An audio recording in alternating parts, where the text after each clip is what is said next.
جس میں خان صاحب اور بی بی صاحبہ کی طرف سے ہم نے جو پوسٹ ریسٹ بیلز ہیں وہ فائل کی ہوئی ہیں. توشہ خانہ کیس کے حوالے سے بتاؤں گا جو گیٹ پر ہو رہا ہے اڈیالہ جیل کے اور اندر ہو رہا ہے وہ بتاؤں گا. اور تیسرا میں ذکر کروں گا آکسفورڈ یونیورسٹی کے جو چانسلر بننے جا رہے ہیں خان صاحب, اس حوالے سے کہ کیا وہ کوالیفائی کرتے ہیں نہیں کرتے, یا یہ جو ای میلز بھیج رہے ہیں یا مختلف کالم لکھوا رہے ہیں یا مختلف جو لابیز کر کے یہ چاہتے ہیں کہ وہ الیکشن نہ لڑیں. تو میں ان تین پہلوؤں کے اوپر بات کروں گا. پہلی بات یہ ہے کہ توشہ خانہ کیس یہ پہلا کیس نہیں ہے, یہ چوتھا کیس سٹارٹ کیا گیا ہے. اس سے پہلے توشہ خانہ کیس پارٹ 1 جس میں جج ہمایوں دلاور نے سزا دی, پھر جیلی رسیدوں کے حوالے سے ایک ایف آئی آر درج کی گئی خان صاحب اور بی بی صاحبہ کے اوپر, پھر تیسرا توشہ خانہ کیس جس میں 14 سال سزا سنائی گئی خان صاحب اور بی بی صاحبہ کو, اور اب چوتھا نیب نے کیس سٹارٹ کیا. نیب کا ویسے دوسرا ہے, اوورال چوتھا کیس ہے. اور اسلام آباد میں نہیں کہہ رہا, اسلام آباد ہائی کورٹ نے یہ کہا کہ اگر 108 گفٹ ہیں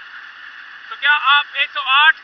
کیسز بنائیں گے, 108 دفعہ ٹرائل کریں گے, 108 دفعہ سزا دیں گے.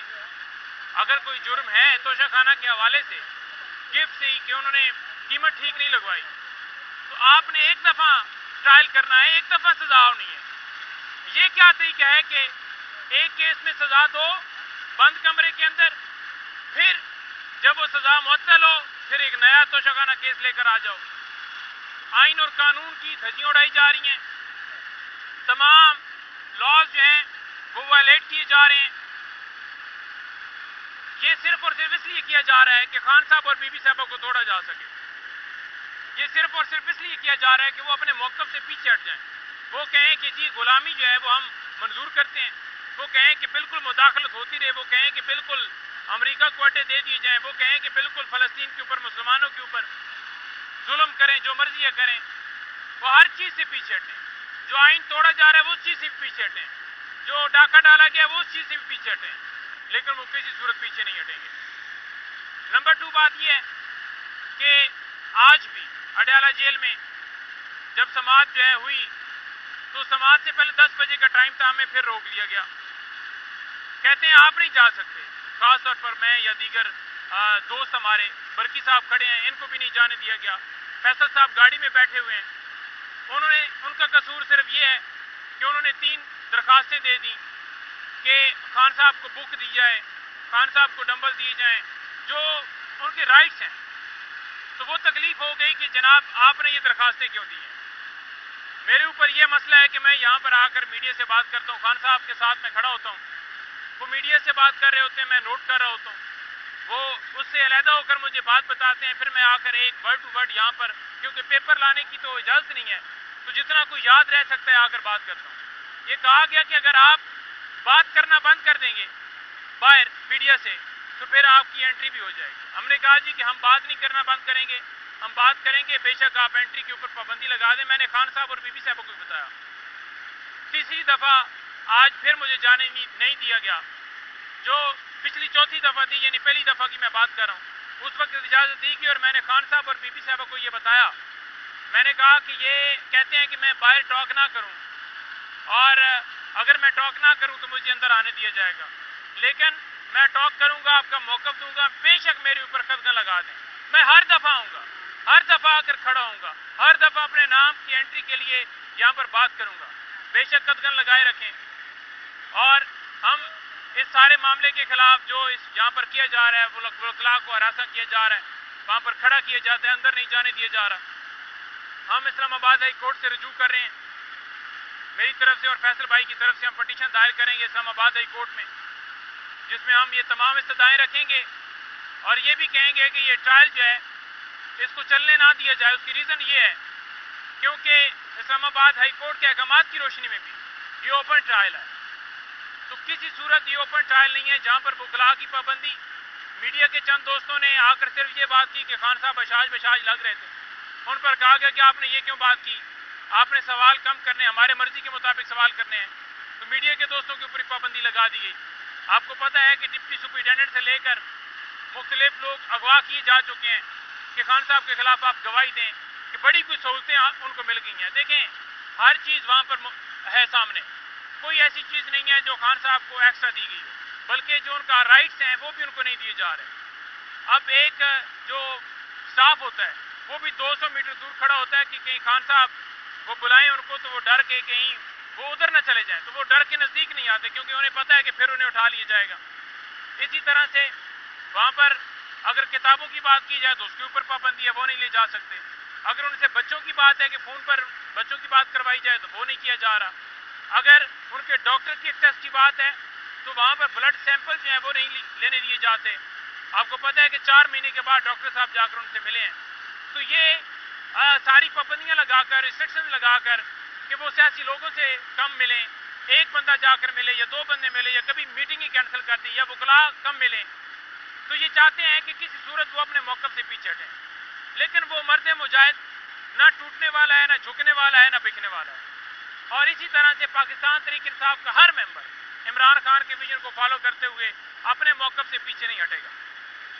اب نمبر 3 جو میں نے آپ سے بات کی تھی آکسفورڈ یونیورسٹی کے الیکشن کی، دیکھیں بات یہ ہے کہ جو کہتے تھے کہ عمران خان یہودی ایجنٹ ہے، اسرائیل کا ایجنٹ ہے،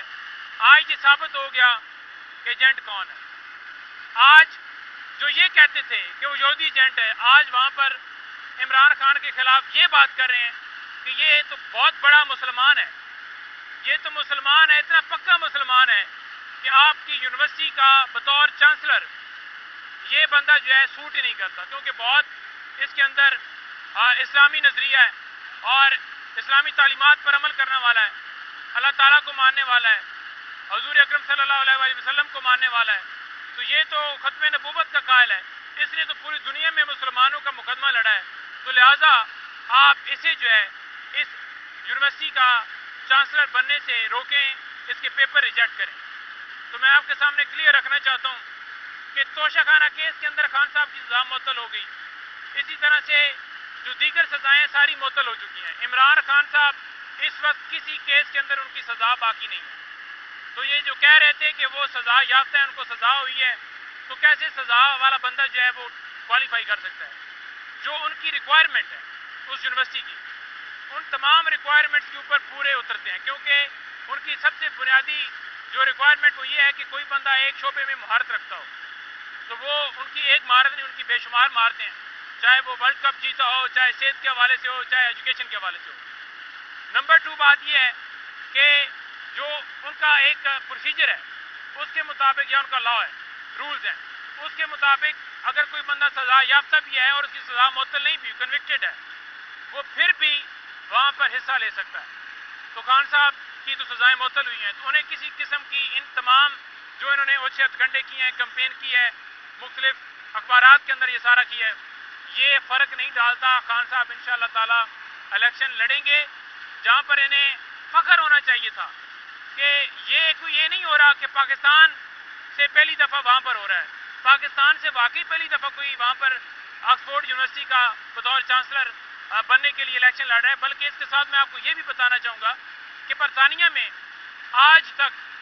جو ہے وہ یہ جو آج ہوا ہے کہ پوری دنیا سے کوئی بھی اپلائی کر سکتا ہے، یہ پہلی دفعہ انہوں نے چینج کیا، ادروائز ان کے وہی ہوتے تھے جو ان کا ایک پروسیجر تھا کہ یہ بندہ جو ہے یہاں کا چانسلر ہے اور اس حساب سے وہ چلتے تھے۔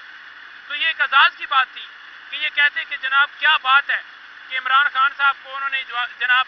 سلیکٹ کیا ہے، عمران خان صاحب کو انہوں نے کہا ہے کہ آپ کوالیفائی ہوتے ہیں، کیونکہ ان کی اپنی اہلیت ہے۔ اب نواز شریف مجھے بتائیں کہ ان کی کوئی مہارت ہو، کیونکہ چوری والی مہارت تو انہیں قبول نہیں ہے، اگر کوئی جیب کترا ہو، کوئی ڈاکہ ڈالنے والا ہو، تو وہ انہیں نہیں ہے کہ فارم 47 کے مطابق بنا ہو، انہوں نے دیکھنا ہے کوئی مہارت ہو۔ نہ تو یہ کبڈی کھیلے ہیں، نہ یہ کبھی کرکٹ کھیلے ہیں، نہ کبھی یہ والی بال کھیلے ہیں، نہ کبھی سنوکر کھیلے ہیں، میرا خیال میں لوڈو کے بھی یہ پلیئر نہیں ہوں گے، تو ان کی تو کوئی کوالیفیکیشن ہے ہی نہیں۔ عمران خان تو دیکھیں پوری دنیا جو ہے،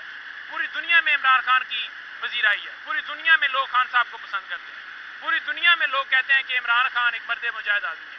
اور جہاں پر یہ خاص طور پر ہمارے خلاف یہ کہا جاتا تھا نا کہ یہ لابنگ کرتے ہیں اور یہ کرتے ہیں وہ کرتے ہیں، آج آپ نے دیکھ لیا کہ کون اسرائیل کا ایجنٹ ہے، کون سینیٹر مشتاق کو گرفتار کر رہا ہے کہ فلسطین کے حق میں آپ احتجاج نہ کرو، اور کون محب وطن پاکستانی ہے یہ مسلمانوں کا مقدمہ لڑنے والا ہے. آخر میں آخری جملہ میں یہ آپ کو کہنا چاہتا ہوں کہ ہمارا کل بھی جو جلسے کے حوالے سے ہمارا اجلاس ہوا ہے، میں اس کا ممبر ہوں، اور یہ میٹنگ ہماری ہر روز ہو رہی ہے، اور ہر روز ہی ہم یہ اس بات کا تعین کرتے ہیں، کیونکہ مختلف ایسی چیزیں چل رہی ہیں جہاں پر آپ نے دیکھا کہ پنجاب کے اندر چھاپے چل رہے ہیں، گرفتاریاں ہو رہی ہیں، کریک ڈاؤن ہو رہے ہیں، تو لوگ ہمیں کہتے ہیں کہ یہ گرفتاریاں ہو رہی ہیں، پھر تو نہیں آپ پیچھے ہٹیں گے یا کوئی ایسا معاملہ. تو ریسنٹلی بھی آپ کو پتہ ہے کہ خان صاحب نے جب کہا کہ آپ جا کر اناؤنسمنٹ کریں، اور جو ریزنز تھیں 9 مئی والا یہ وہ یہاں پر جماعتیں آئی تھیں مذہبی، تو وہ ساری ریزنز کی وجہ سے وہ ملتوی ہوا. تو اس دفعہ ہم نے ہر روز ہم یہ بات کرتے ہیں بالکل لوہے کی اوپر لکیر کی طرح ہے کہ انشاءاللہ تعالی 8 تاریخ کو عظیم و شان جلسہ اسلام آباد میں منعقد ہوگا. اگر کوئی این او سی کینسل کرنے کی کوشش کرتا ہے یا این او سی کینسل کرتا ہے تو میں آپ کو پھر بھی کہنا چاہتا ہوں کہ یہ جلسہ ہر صورت ہوگا، انشاءاللہ ہوگا، ڈنکے کی چوٹ پر ہوگا. اور تمام لوگوں سے میں یہ گزارش کرتا ہوں کہ اپنے بچوں کے مستقبل کے لیے آپ نکلیں. اس جلسے کے اندر ہمارا جو ایک وہ کہتے ہیں نا کہ ایک لائن ہے جس میں ہماری کلیئر لائن ہے کہ مینڈیٹ چوروں کو بھگانا ہے اور عمران خان کو باہر لانا ہے.